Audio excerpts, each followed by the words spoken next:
नमस्कार, मैं हूं राजीव रंजन। आज बात करेंगे भारत और अमेरिका के बीच जो टैरिफ को लेकर चिक चल रही है, जो बार बार अमेरिका धमकी दे रहा है भारत पर टैरिफ बढ़ाने की।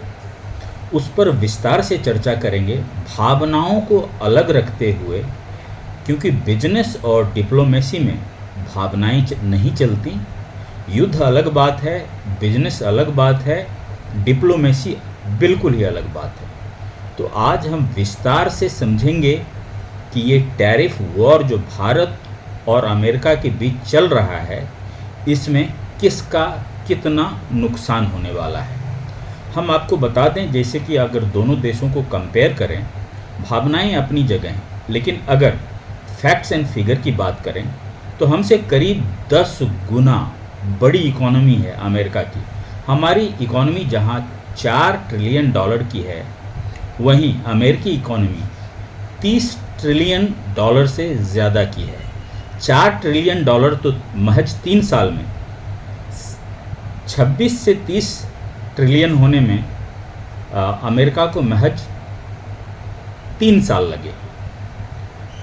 मतलब 2022 से 2025 आखिर तक 30.5 ट्रिलियन की इकोनॉमी, 27 से 30.5 ट्रिलियन की इकोनॉमी अमेरिका बन चुका है।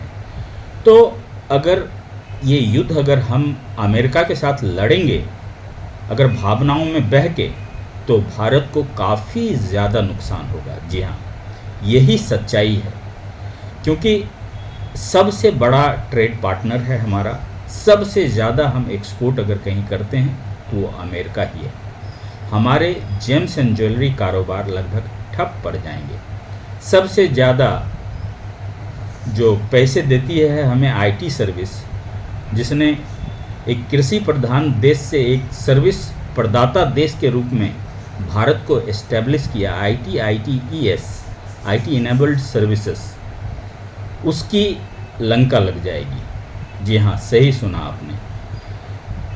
$30 ट्रिलियन और $4 ट्रिलियन इकोनॉमी के बीच अगर युद्ध होता है, अगर समझ लीजिए सपोज हमने गुस्से में आके ट्रेड ठप कर दिया दोनों देशों के बीच, हार्ड निगोशिएशन नहीं कर पाए, तो हमारी इकोनॉमी, हमारी GDP को 2 से 3% का झटका लगेगा।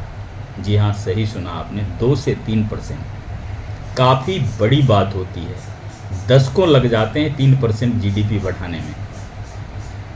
तो और वहीं अगर अमेरिका की बात करें, अमेरिका जो कि सबसे पावरफुल इन्फ्लुएंशियल देश है, हमारी सब्स्टिट्यूट वो कहीं से उठा सकता है।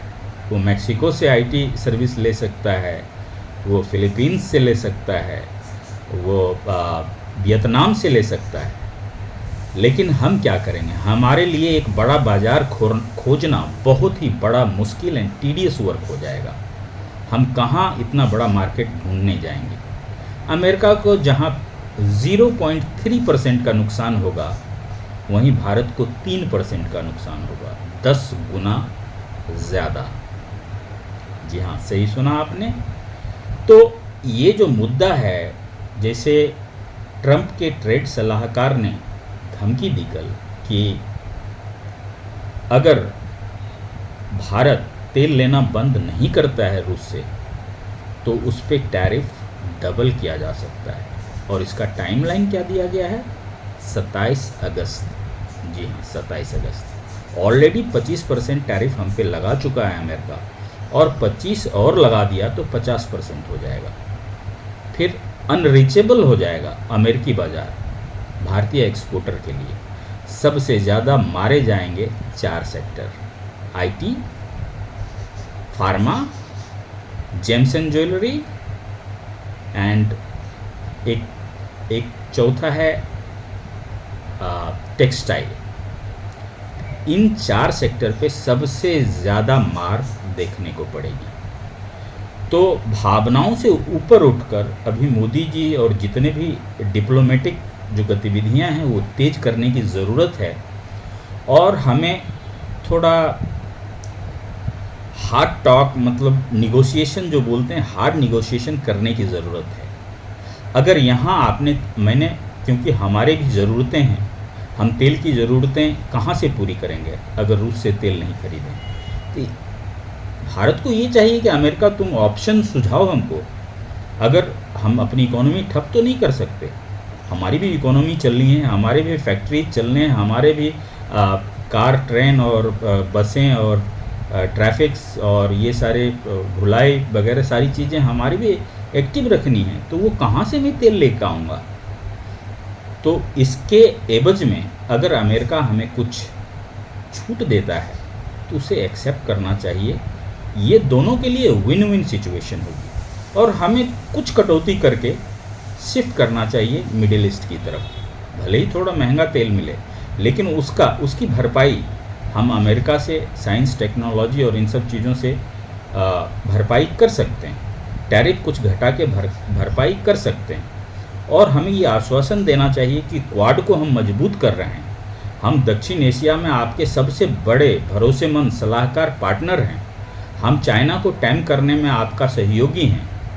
क्वाड जैसे कि आप जानते हैं कि जापान, भारत, ऑस्ट्रेलिया और अमेरिका का 4 देशों का एक संगठन है जो भी ज़्यादा एक्टिव नहीं है, लेकिन भारत को इसे पुश करने की ज़रूरत है, इस पे ज़्यादा एम्फेसाइज करने की ज़रूरत है, ताकि अमेरिका को भी लगे कि नहीं, ये नेचुरल पार्टनर है और भारत सही कह रहा है। अगर चाइना से अमेरिका को सुरक्षा चाहिए तो क्वाड को मजबूत करना ज़रूरी है।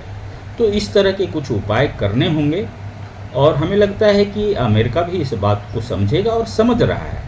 जिस तरह से अभी उसने भारत के एम्बेसडर को चेंज किया और सर्जियो गोर जो कि एक रूसी अमेरिकी नागरिक हैं, 1986 में इनका जन्म ताशकंद उज़्बेकिस्तान में हुआ है, जो यूएसएसआर का पार्ट हुआ करता था। उससे सबसे भरोसेमंद आदमी हैं, बहुत सारे बुक पब्लिश कर चुके हैं ट्रंप के जो क्लोजेस्ट कॉन्फिडेंशियल लोगों में गिने जाते हैं।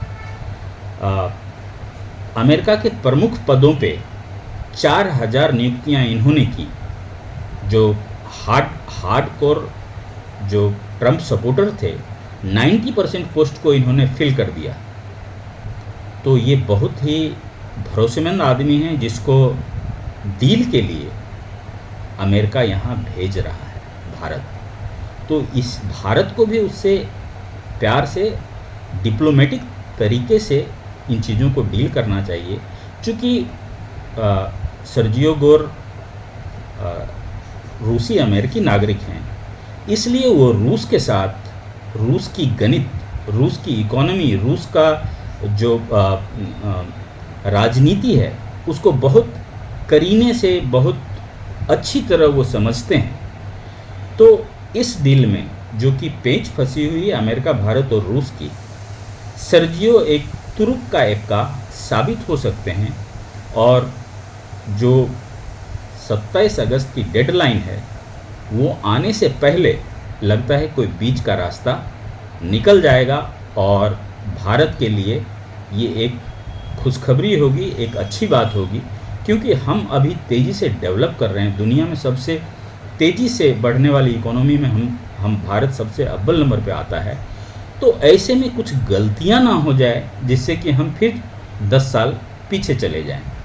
भावनाएं अपनी जगह हैं, ट्रेड डील अपनी जगह हैं, कूटनीति अपनी जगह है। ये हमेशा मोदी जी को और उनकी जो टीम है उन्हें ध्यान में रखने की ज़रूरत है। तो अब ये देखने वाली बात होगी कि 27 तारीख को क्या होता है और सर्जियो गोर किस तरह का काम करते हैं ट्रंप के लिए। हालांकि उनको विदेशी मामलों की ज़्यादा जानकारी और साउथ एशिया की जो गणित है उसकी ज़्यादा समझ नहीं है, सिर्फ भरोसा है। ट्रंप के भरोसेमंद आदमी हैं। तो ये तय है कि उनके ज़ुबान से जो निकला, उनकी कलम से जो बातें साइन हुई, वो समझिए कि ट्रंप की बातें होंगी। उससे फिर अगले राउंड और अगले राउंड में जाने की ज़रूरत नहीं होगी।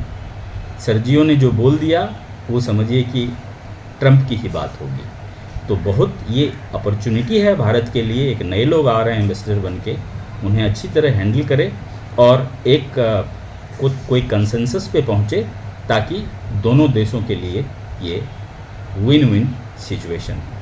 अगर आपको ये जानकारी अच्छी लगी तो प्लीज़ मोबाइल समाचार को लाइक कीजिए, सब्सक्राइब कीजिए और अपने दोस्तों के साथ भी इसे शेयर कीजिए।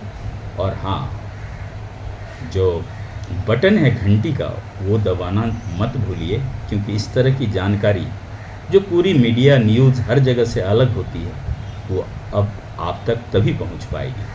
Thank you. ओम नमः शिवाय।